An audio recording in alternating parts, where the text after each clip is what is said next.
നമസ്കാരം. മലയാളി വാർത്തയിലേക്ക് സ്വാഗതം. കഴിഞ്ഞ ദിവസം അർദ്ധരാത്രിയോടുകൂടി AKG സെന്ററിൽ ഒരു അതിഥി എത്തി. MV ഗോവിന്ദനെ കാണാനും സംസാരിക്കുവാനും. വന്നു, കണ്ടു, കീഴടക്കി എന്ന് വേണമെങ്കിൽ പറയാം. EP ജയരാജന്റെ ആത്മകഥാ വിവാദത്തിൽ DC ബുക്സ് ഉടമ രവി DC CPM സംസ്ഥാന സെക്രട്ടറിയെ കണ്ടു. AKG സെന്ററിലെത്തിയാണ് രവി DC MV ഗോവിന്ദനെ കണ്ടത്. ലിറ്ററേച്ചർ ഫെസ്റ്റിവലിന് ക്ഷണിക്കാനാണ് എത്തിയത് എന്നാണ് വിശദീകരണം. കട്ടൻ ചായയും പരിപ്പുവടയും എന്ന പേരിട്ട പുസ്തകത്തിലായിരുന്നു CPM-നെ രൂക്ഷമായി വിമർശിക്കുന്ന പരാമർശങ്ങൾ ഉണ്ടായിരുന്നത്.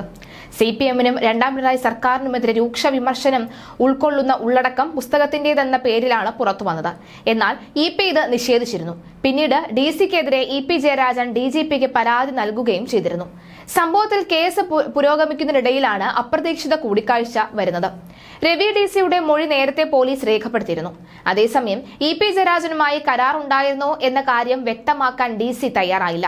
ഒഴുക്കൻ മറുപടിയാണ് ഈ വിഷയത്തിൽ നൽകിയിരിക്കുന്നത്. ഭരണഘടനാ ശില്പികളിൽ പ്രധാനിയായ അംബേദ്കറെ അപമാനിച്ച കേന്ദ്ര മന്ത്രി അമിത്ഷായെ മന്ത്രി പദവിയിൽ ഇരിക്കാൻ അർഹതയില്ല എന്നും അദ്ദേഹത്തെ മന്ത്രിസ്ഥാനത്ത് നിന്ന് പുറത്താക്കണമെന്നുമാണ് MV ഗോവിന്ദൻ ഇപ്പോൾ പറഞ്ഞിരിക്കുന്നത്. എന്നാൽ ഭരണഘടനയെ മുഴുവനായി അവഹേളിച്ച സജി ചെറിയാനെ എന്തുകൊണ്ട് മാറ്റി നിർത്തണമെന്ന് MV ഗോവിന്ദൻ ആവശ്യപ്പെട്ടില്ല എന്ന വിമർശനവും ഉയരുകയാണ്. ചതുർവർണ്ണയത്തിൽ അധിഷ്ഠിതമായ ഗോവാക്കറുടെ വിചാരധാരയെ മാനിക്കുന്നവരാണ് BJP-ക്കാരും കേരളത്തിലെ നല്ലൊരു വിഭാഗം കോൺഗ്രസുകാരും.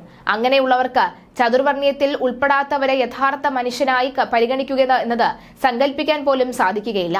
അതുകൊണ്ടാണ് അംബേദ്കറിനെയും അദ്ദേഹം മുന്നോട്ട് വെച്ച നിലപാടുകളെയും സംഘപരിവാർ പ്രത്യയശാസ്ത്രം ശക്തിയുക്തം ആക്രമിക്കുന്നത്.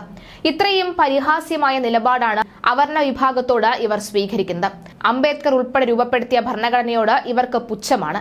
ജനാധിപത്യത്തിന് അടിസ്ഥാനമായ ഭരണഘടനയ്ക്ക് പകരം ചതുർവർണ്ണയം അടിസ്ഥാനമാക്കിയ മനുസ്മൃതിയെ ആധാരമാക്കിയുള്ള ഭരണമാണ് വേണ്ടത് എന്ന് ഇവർ വാദിച്ചുകൊണ്ടിരിക്കുന്നത് അതിനാലാണ്.